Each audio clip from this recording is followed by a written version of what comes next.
2 రోజుల క్రితం గుజరాత్ హైకోర్టు ఒక ప్రోగ్రెసివ్ జడ్జ్మెంట్ ఇచ్చింది. Rape is a rape even if it is committed by the husband.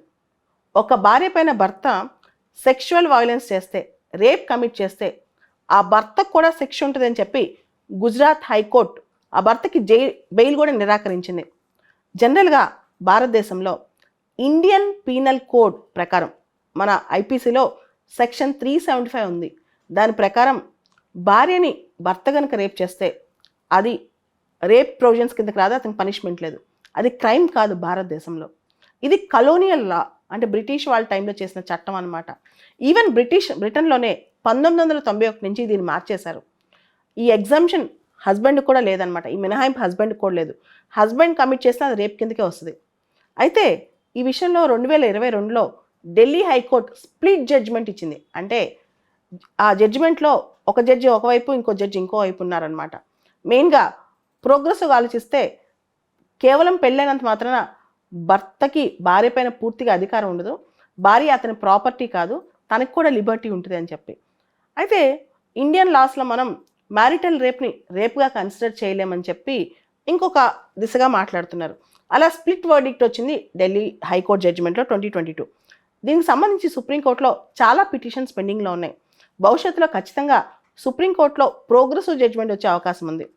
ఒరిజినల్గా మన ఐపీసీ ప్రకారం, అంటే ఐపీసీ రాసినప్పుడు అప్పటి నుంచి ఆ తర్వాత చూస్తే కనుక ఒరిజినల్గా మన టెక్స్ట్ ప్రకారం 15 సంవత్సరాల పైన మహిళ పైన భర్త అఘాయిత్యం, అంటే భర్త సెక్షువల్ వైలెన్స్ చేసినా అది రేప్ కిందకి రాదు అని చెప్పి, అంటే తన భార్య పైన అతను సెక్షువల్ వైలెన్స్ చేసిన. అయితే దాన్ని ఈ మధ్య మనం మార్చాం. 18 ఇయర్స్, అంటే 18 సంవత్సరాల పైన ఆడపిల్ల తన భార్య అయితే కనుక అతను హస్బెండ్ రేప్ చేసినా అది రేప్ కిందకి రాదు, మ్యారిటల్ రేప్ అనేది రేప్ కిందకి రాదు అని చెప్పి. అయితే ప్రపంచంలో మనం చూస్తే చాలా దేశాల్లో చట్టాలు వేరుగా ఉన్నాయి. దాదాపు 150 దేశాలకు పైగా మ్యారిటల్ రేప్ని రేప్గా కన్సిడర్ చేస్తూ శిక్ష వేస్తున్నాయి. అంటే భర్త కనుక ఆవిడకి ఇష్టం లేకుండా నాన్ కాన్సెన్షువల్ సెక్షువల్ ఇంటర్కోర్స్కి వెళ్ళినా దానికి పనిష్మెంట్ వస్తుందన్నమాట. మనం చూస్తే అమెరికాలో అన్ని స్టేట్స్, దాదాపు 50 స్టేట్స్ మ్యారిటల్ రేప్ని శిక్షార్హం చేశాయి. ఆస్ట్రేలియాలో 3 రాష్ట్రాలు శిక్షార్హం చేశాయి. దాని తర్వాత New Zealand, Canada, Sweden, Denmark, Czechoslovakia, Norway, Israel, France, Soviet Union అంటే రష్యా, పోలాండ్, ఈ దేశాలన్నీ కూడా మ్యారిటల్ రేప్ని రేప్గా పరిగణిస్తున్నాయి అన్నమాట. అయితే భారతదేశంలో మాత్రం ఈ ప్రోగ్రెసివ్లా ఇంకా రాలేదు. భారతదేశంలో స్పౌజల్ వైలెన్స్, అంటే భర్త చేతిలో హింస అనేది చాలా ఎక్కువ ఉంది.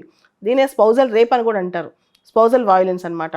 నేషనల్ ఫ్యామిలీ హెల్త్ సర్వే ప్రకారం భారతదేశంలో వివాహిత అమ్మాయిలు, అంటే పెళ్ళైన ఆడపిల్లల్లో 18 నుంచి 49 సంవత్సరాల మధ్య మెజారిటీ ఆఫ్ దెమ్ వాళ్ళు ఎవరి దగ్గర నుంచి సెక్షువల్ వైలెన్స్ ఎదుర్కొంటున్నారంటే తమ సొంత వాళ్ళ భర్తల దగ్గర నుంచే వాళ్ళు సెక్షువల్ వైలెన్స్ ఎదుర్కొంటున్నారంట. యాక్చువల్గా డొమెస్టిక్ వైలెన్స్లో physical, verbal, emotional, sexual violence కూడా ఒక పార్టే, అది కూడా భర్త చేయడం తప్పేనమాట. సో ఇవన్నీ కూడా మనం చూస్తే గుజరాత్ హైకోర్టు ఇచ్చిన జడ్జిమెంట్ చాలా ప్రోగ్రెసివ్ జడ్జిమెంట్ అవుతుంది. భవిష్యత్తులో మన ఇండియన్ పినల్ కోడ్, ఇటు పినల్ కోడ్ మారుతుంది, దాంతోపాటు సెక్షన్ 375 ఆఫ్ ఐపీసీ దానిలో మ్యారిటల్ రేప్ కూడా కొత్తగా రాబోతుంది. ఖచ్చితంగా సుప్రీంకోర్టు మ్యారిటల్ రేప్ని రేప్గా కన్సిడర్ చేయబోతుంది, ప్రోగ్రెసివ్ జడ్జిమెంట్స్ రాబోతుంది అని మనకు అర్థమవుతుంది. అయితే ఇక్కడ కొన్ని క్వశ్చన్స్ మనం చూడాలి. జస్ట్ బికాజ్ ఆఫ్ మ్యారేజ్, కేవలం పెళ్ళైనంత మాత్రాన can the man own wife, ఇది క్వశ్చన్. అంటే తన సొంత ప్రాపర్టీ వైఫ్ అంటే కెన్ హీ, అంటే ఆవిడ పర్సనల్ లైఫ్ లిబర్టీలోకి అతను రావచ్చా, అంటే దానికి కన్సెంట్ అవసరమా లేదా అనే దాని మీద ఒక చర్చ జరుగుతుంది భారతదేశంలో. కాకపోతే మన దేశంలో మ్యారేజ్ సిస్టమ్ కానీ దానిలో ఉన్న సీక్రెట్నెస్ కానీ చూస్తే కనుక కన్జర్వేటివ్స్ ఏం ఆలోచిస్తారంటే పెళ్ళైన తర్వాత we can irrevocable consent for sexual intercourse అంటారు. కానీ ఇంకొక ఆర్గ్యుమెంట్ అంటే just because of marriage A man cannot own wife, cannot take implied consent of wife అని చెప్పి, కెనాట్ ఫోర్స్ హర్ అని చెప్పి.